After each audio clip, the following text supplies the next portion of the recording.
Salut tout le monde, c'est Exploration Fascinante. Aujourd'hui, on s'attaque à un mystère qui a longtemps intrigué les archéologues et les historiens. La cité perdue de Gonur d'Épée. Nichée au cœur du désert du Karakoum au Turkménistan, cette cité antique est restée cachée sous le sable pendant des millénaires, gardant jalousement ses secrets. Imaginez un peu, une civilisation florissante, dotée de technologies avancées, pratiquant des rituels mystérieux, et dont l'existence même était insoupçonnée il y a encore quelques décennies. C'est ce que nous allons explorer ensemble aujourd'hui. Préparez-vous à voyager dans le temps, à déchiffrer des énigmes archéologiques et à percer les mystères de Gonur d'Épée. Au programme, des découvertes fascinantes, des théories captivantes, et bien sûr, notre dose habituelle de mystère et d'aventure. Alors, installez-vous confortablement, montez le son, et laissez-vous guider à travers les vestiges de cette cité oubliée. C'est parti! Notre histoire commence dans les années 70, lorsque des archéologues soviétiques, menés par Viktor Sarianidi, font une découverte extraordinaire dans le désert du Karakoum. Imaginez leur surprise lorsqu'ils tombent sur les vestiges d'une cité antique, ensevelie sous des mètres de sable. C'est ainsi que Gonur d'Épée, la colline grise en turkmène, sort de l'oubli après des millénaires de silence. Rapidement, les fouilles révèlent l'ampleur exceptionnelle du site. On découvre des palais monumentaux, des temples imposants, des maisons d'habitation, des ateliers d'artisans, le tout organisé autour d'une citadelle fortifiée. La cité s'étendait sur plus de 30 hectares, abritant une population estimée à plusieurs milliers d'habitants. Mais qui étaient ces gens? D'où venaient-ils? Les archéologues ont pu déterminer que Gonur d'Épée était habité entre 2500 et 1700 avant notre ère. Une période charnière de l'histoire de l'humanité. Elle appartenait à la civilisation de l'Oxus, également connue sous le nom de culture de Bactriane Margiane. Cette civilisation, encore largement méconnue, occupait un vaste territoire s'étendant de l'Asie centrale à l'Iran actuel. Elle joua un rôle crucial dans le développement des échanges commerciaux entre l'Orient et l'Occident, notamment grâce à sa maîtrise de la métallurgie du bronze. La découverte de Gonur d'Épée a donc bouleversé notre compréhension de cette période. Elle nous offre un aperçu précieux sur une civilisation sophistiquée, dotée d'une organisation sociale complexe et d'un savoir-faire technique remarquable. Mais Gonur d'Épée est bien plus qu'un simple site archéologique. C'est un véritable trésor d'architecture, d'art et de spiritualité, qui nous livre peu à peu ses secrets. Alors, plongeons ensemble au cœur de cette cité perdue et découvrons les merveilles qu'elle recèle. En explorant les ruines de Gonur d'Épée, les archéologues ont été frappés par le niveau de sophistication technique de ses habitants. Loin d'être une simple communauté agricole, cette civilisation maîtrisait des techniques de pointe pour l'époque, notamment dans les domaines de la métallurgie, de l'irrigation et de l'architecture. L'un des exemples les plus frappants de cette ingéniosité est la maîtrise du feu. Les habitants de Gonur d'Épée avaient développé des fours extrêmement performants, capables d'atteindre des températures très élevées. Ces fours, alimentés par un système complexe de canaux d'aération, servaient à la fois à la cuisson de la poterie, à la fonte du métal et à la production de briques. La métallurgie était une activité centrale à Gonur d'Épée. La cité était un important centre de production de bronze, un alliage de cuivre et d'étain. Les artisans de l'époque étaient capables de fabriquer une grande variété d'objets en bronze, des armes aux outils agricoles en passant par les bijoux et les objets rituels. La maîtrise de l'eau était également essentielle à la survie dans cet environnement désertique. Les habitants de Gonur d'Épée avaient mis au point un système d'irrigation sophistiqué, composé de canaux, de réservoirs et de puits, qui leur permettait d'acheminer l'eau des rivières voisines jusqu'aux champs et aux habitations. L'architecture de Gonur d'Épée témoigne également d'un savoir-faire remarquable.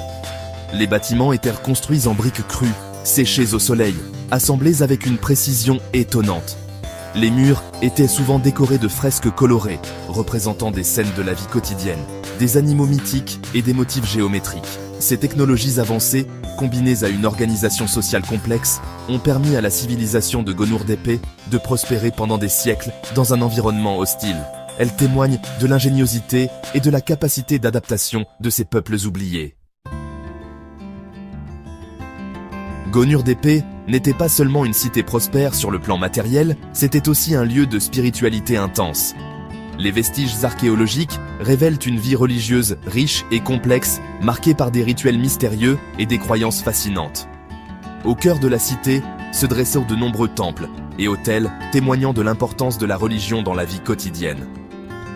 Ces édifices sacrés étaient souvent décorés de sculptures et de fresques représentant des créatures fantastiques, des symboles cosmiques et des scènes de culte.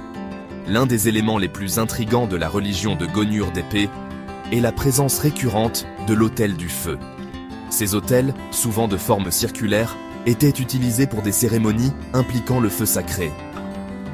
Le feu, symbole de purification et de régénération, jouait un rôle central dans les croyances de cette civilisation.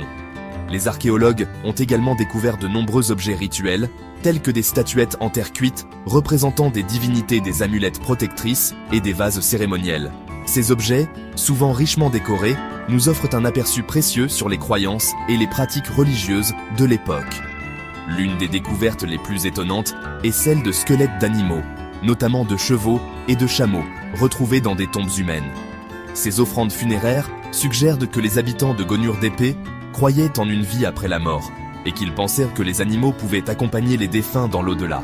La religion de Gonur d'Épée reste encore aujourd'hui nimbée de mystères. Les archéologues et les historiens tentent de déchiffrer les symboles et les rites de cette civilisation disparue afin de mieux comprendre sa vision du monde et sa relation au sacré. Isolée au cœur du désert, la cité de Gonur d'Épée était loin d'être coupée du monde. Au contraire, les fouilles archéologiques ont révélé l'existence d'un vaste réseau d'échanges commerciaux avec des civilisations lointaines. Gonur d'Épée était un carrefour stratégique sur la route de la soie, reliant l'Orient à l'Occident. Des objets provenant de régions éloignées ont été retrouvés dans les ruines de la cité, témoignant de l'étendue de ces échanges. On y a découvert des perles de lapis-lazuli provenant d'Afghanistan, de la turquoise d'Iran, des coquillages de l'océan Indien et même des objets en bronze originaires de Mésopotamie. Ces découvertes suggèrent que Gonur d'Épée était un centre commercial important où convergeaient des marchandises en provenance de tout le monde connu. La cité exportait probablement ses propres productions, notamment le bronze, la céramique et les textiles, en échange de matières premières et d'objets de luxe. Ces échanges commerciaux ont eu un impact majeur sur la culture de Gonur d'Épée. On retrouve dans l'art et l'architecture de la cité des influences venues d'autres civilisations, témoignant d'un métissage culturel riche et fécond. Par exemple, certains motifs décoratifs présents sur les poteries de Gonur d'Épée sont similaires à ceux que l'on retrouve en Mésopotamie, tandis que d'autres éléments architecturaux rappellent les constructions de la civilisation de l'Indus. Ces échanges commerciaux ont non seulement contribué à la prospérité économique de Gonur d'Épée, mais ils ont également favorisé la diffusion des idées, des technologies et des croyances. La cité était un véritable creuset culturel, où se rencontraient et se mélangeaient des influences venues de tous les horizons. Malgré sa prospérité et son rayonnement, la civilisation de Gonur d'Épée finit par disparaître. Vers 1700 avant notre ère, la cité est abandonnée par ses habitants, laissant derrière elle un mystère qui continue d'intriguer les chercheurs. Que s'est-il passé? Quelles sont les raisons de cet abandon soudain? Plusieurs théories ont été avancées pour expliquer la chute de Gonur d'Épée. L'une d'entre elles met en avant un changement climatique brutal. Selon cette hypothèse, une période de sécheresse prolongée aurait frappé la région, rendant l'agriculture impossible et provoquant l'assèchement des rivières qui alimentèrent la cité en eau. Une autre théorie évoque la possibilité d'une invasion ennemie. Des traces de destruction ont été retrouvées sur certains bâtiments de Gonur d'Épée, suggérant que la cité aurait pu être attaquée et pillée par des envahisseurs.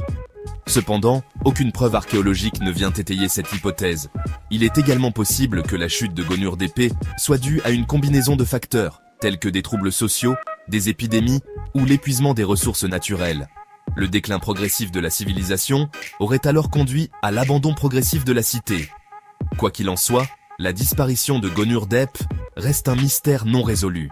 Les archéologues continuent d'explorer les ruines de la cité, à la recherche d'indices qui pourraient éclairer les raisons de sa chute.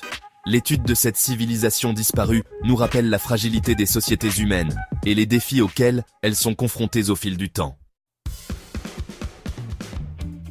Gonur d'Épée, cité perdue du désert du Karakoum, continue de fasciner et d'intriguer. Ses vestiges grandioses, ses technologies avancées et ses rituels mystérieux témoignent d'une civilisation sophistiquée et énigmatique. Si la découverte de Gonur d'épée a permis de lever le voile sur une partie de son histoire, de nombreuses questions restent encore sans réponse. Qui étaient réellement ces gens? Quelles étaient leurs croyances? Pourquoi ont-ils abandonné leur cité? Autant de mystères qui nourrissent l'imagination et incitent à poursuivre les recherches.